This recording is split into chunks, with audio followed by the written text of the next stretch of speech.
One of the things people do when God starts blessing them, they attract enemies they can't fight.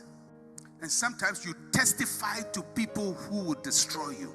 You open your secret to people who have no interest in your harvest, because you have no idea who wants to steal your harvest. You testify ahead of time, they will steal the field from you. So you wait till the harvest is ready, and God says, now take it. And at that time, no one can stop you. Today, I'm talking about harvest time. This is part 1 of harvest time, because I'll cover the subject of harvest time in 2 parts. Today, we will focus on the harvest. So, what is a harvest? What does that mean when we say that it is harvest time, or a time for you to harvest? What is a harvest? A harvest is first the result or outcome of an action or effort. And this is related to the effort of sowing seed and the result or the outcome that comes from that effort or that action. So the result. Second, a harvest is the season when ripened crops are gathered. This is related to timing. There's always a timing regarding harvest. Harvest time does not just occur at any time. There is a time for it. And thirdly, the harvest is the process of gathering crops. This is related to activities we undertake in a time of harvest. Now, if you look at the 3 definitions, there are 3 words that I want you to pay attention to: result, season, and process. Result, season, and process. So a harvest is a result, a harvest is a season, and a harvest is a process. And for today, I will focus on result and season. So a harvest can be a prize for something good we have done, a reward, or it can be a retribution. So it can be a punishment for wrong actions. So depending on what you sowed, your harvest may be good or it may not be good. God sometimes gives us a harvest for things we have not done or seeds we have not sown. So in other words, you can reap a harvest that is not a result of your own seeds. It could be the results of a previous generation's seeds, effort they made that benefits you. It could be investments your parents made or other people have made that benefits you. Sometimes you enter an easy harvest field because those ahead of you plowed it for you. And then sometimes you enter a hard field because those ahead of you left it fallow.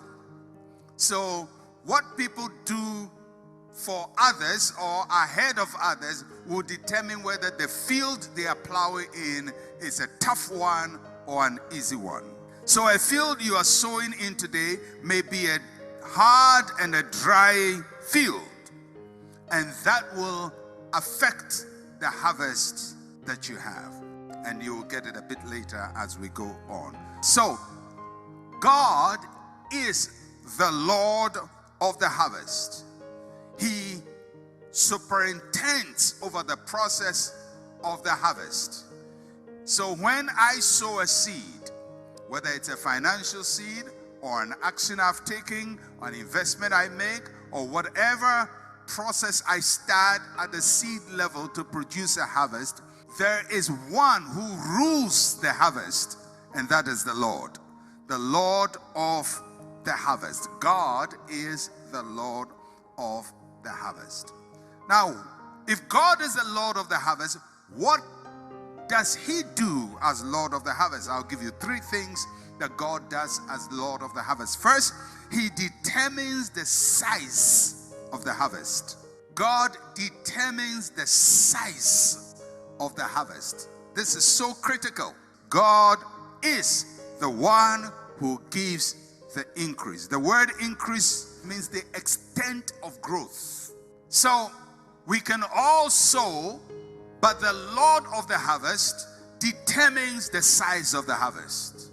Though God blesses each one of us, our fields and our harvest are not the same. God blesses all of us, but the size of our blessing is not all the same. The Lord of the harvest determines the size of the harvest. That is why if you go comparing what God has blessed you with another person, you vex your soul. Because although we put in all effort, the Lord of the harvest determines the harvest. So we can, let's say my effort is 2 kilograms of effort, and you also put in 2 kilograms of effort. It doesn't mean we'll all get a harvest of 20 kilograms. The Lord of the harvest may determine I get 5 kilograms of harvest and you get 100 kilograms of harvest. Why? Because he's the Lord of the harvest. So it's not so much about your seed alone, but there is one who determines the outcome.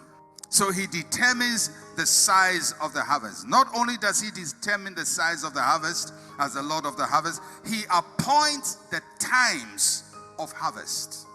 God reserves for us the appointed weeks of the harvest. So in the season of harvest, God appointed the weeks of the harvest. So let's say the season of harvest is, just for purposes of illustration, it's June to August. That's the season. But God appoints the weeks, whether my harvest comes first week, second week, third week, fourth week, fifth week. So not only does he determine the size of the harvest, he determines the weeks of the harvest. So some people's harvest come earlier than other people, and the size differs. Thirdly, the Lord of the harvest prepares people for the harvest. He is the one who sends people to the harvest field. He gets us ready to harvest what he has prepared for us. When the Lord readies a harvest for me, he will also ready me for the harvest. So when God sends me to my harvest and it is mine, you cannot take it from me. My harvest is my harvest, your harvest is your harvest. When God prepares and sends me to the field, he equips me for a particular harvest and I receive it. And you may find people competing with you in your harvest field, but the harvest field that has been prepared for you is yours. They may fight you, they may resist you, they may contend with you, they may undermine you, but the harvest field has been appointed by the weeks, by the Lord of the harvest, to your credit, and it is yours. And that's why you don't get scared, because people are fighting over you over something that God has given to you, because God is the Lord of the harvest. He appoints the size of the harvest, the weeks of the harvest, and the laborers of the harvest. And if it is my field and he appoints me the laborer for that field, you can go to hell and back. You can talk to everybody you know, and the harvest is still mine. Why? Because there is a Lord of the harvest, and he has appointed me as a laborer on this harvest field, and you can't take it from me. So, when God gets a harvest ready, he also gets a people ready for the harvest. This is so important, I don't want you to miss it. In your harvest field, the enemy can misdirect a harvest. Sometimes as we wait for the Lord to give us what we have desired of him, the enemy can present something that looks like a miracle. It may be a business opportunity, a career opportunity, a relationship opportunity. It looks like it, but it is tares. And if you don't have the patience to wait, you're going to harvest something that is not your harvest. And each one of us have had those experiences. We thought the Lord has given us something. We took it, we even testified about it, and realized the thing was just misery. So you have to be very careful. In every harvest field, we require discernment.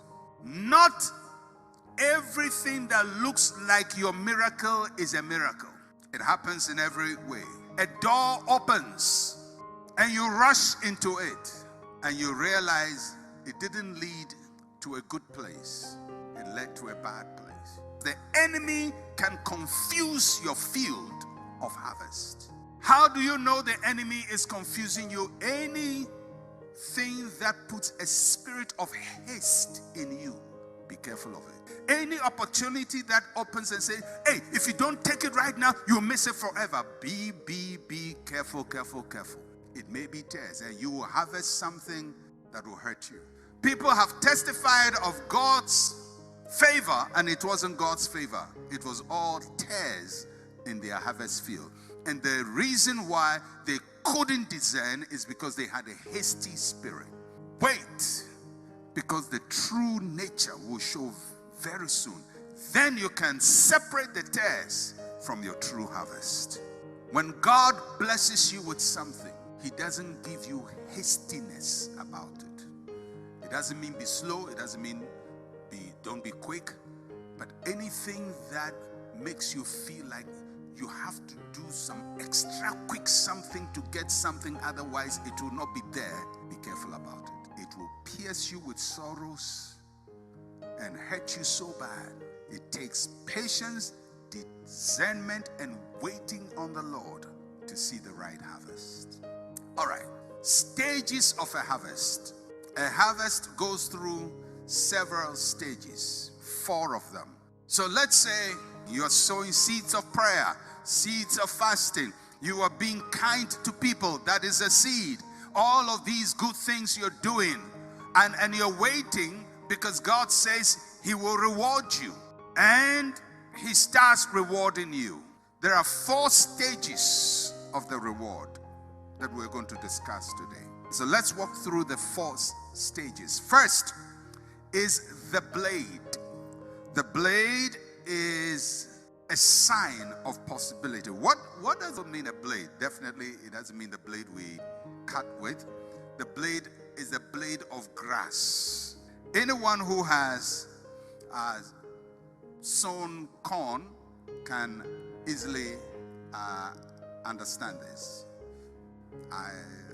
As a kid, as most children of my age at that time, I had a corn farm, and so you sow your 2 or 3 grains of corn into the ground, and normally after 3 days, the blade shows up. The blade. That's the first indication that your seed is working. Your effort is producing result. But it's a blade. It's not a harvest. And when you see the blade, it just tells you your effort is working. And there is a possibility that it will be successful. You rejoice to see the blade, but you don't harvest the blade.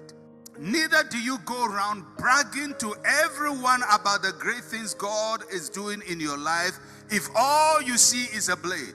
Because there are people who share premature testimonies. They only saw a blade and they rejoiced and told everybody, oh, God has done it.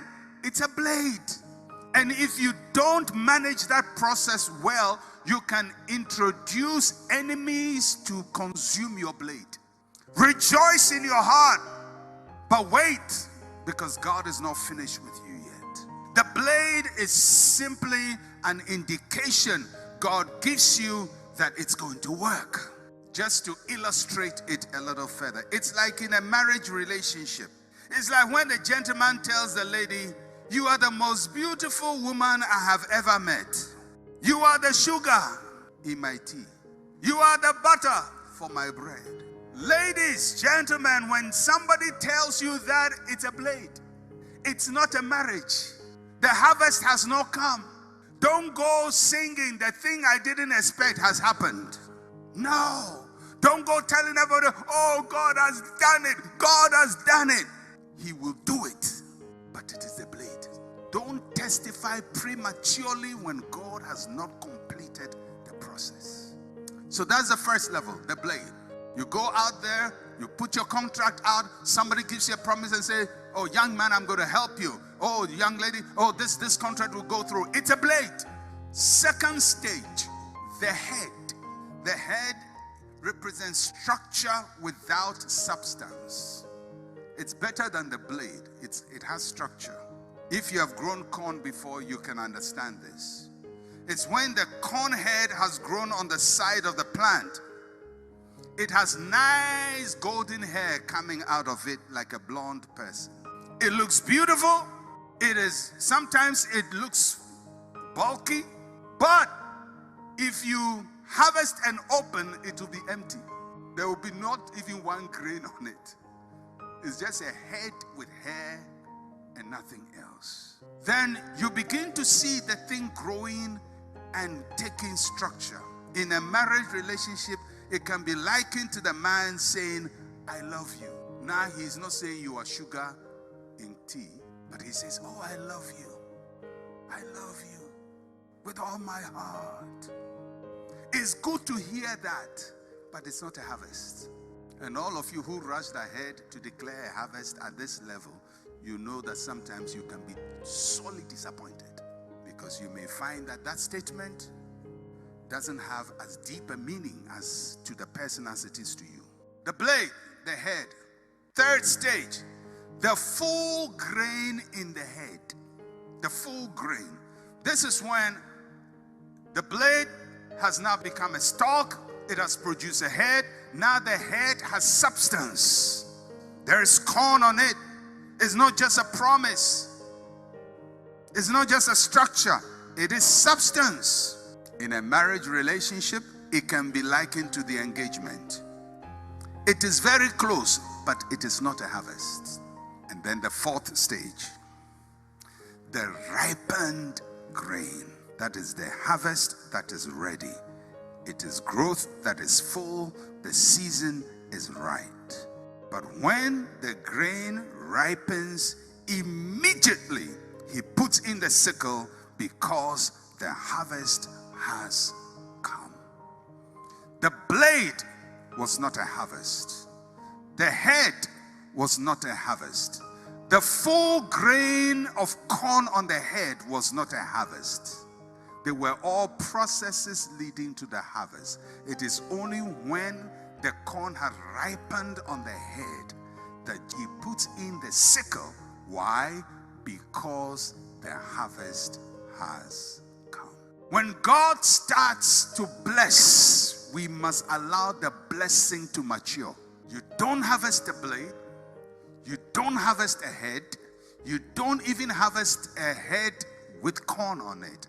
You harvest at the right time when the process has completed. What does this tell us? I have tried to apply it to marriage, but it applies to every other area of our lives. If you are a businessman, you go through that. You start well. You make an investment. You start working so hard, and you see things beginning to flourish. It's not your harvest. You have to protect the blade. You have to keep the wild birds away from the blade. And you work hard. That's not the time when you start living good. Then you get the head. That's not the time to flex. Then you see substance. That's not the time to flex. There will come a time to flex. There will come a time for you to shout. But you don't shout ahead of time. Because one of the things people do when God starts blessing them, they attract enemies they can't fight. And sometimes you testify to people who will destroy you. You open your secret to people who have no interest in your harvest. Because you have no idea who wants to steal your harvest. You testify ahead of time, they will steal the field from you. So you wait till the harvest is ready, and God says, now take it. And at that time, no one can stop you. The field is ready, He has sent laborers to the field. You can't stop that. But before that, you can be stopped. So, where are you in your harvest season? Are you at the blade level? Are you at the head level? Are you at the full grain level? Are you at the full mature stage level?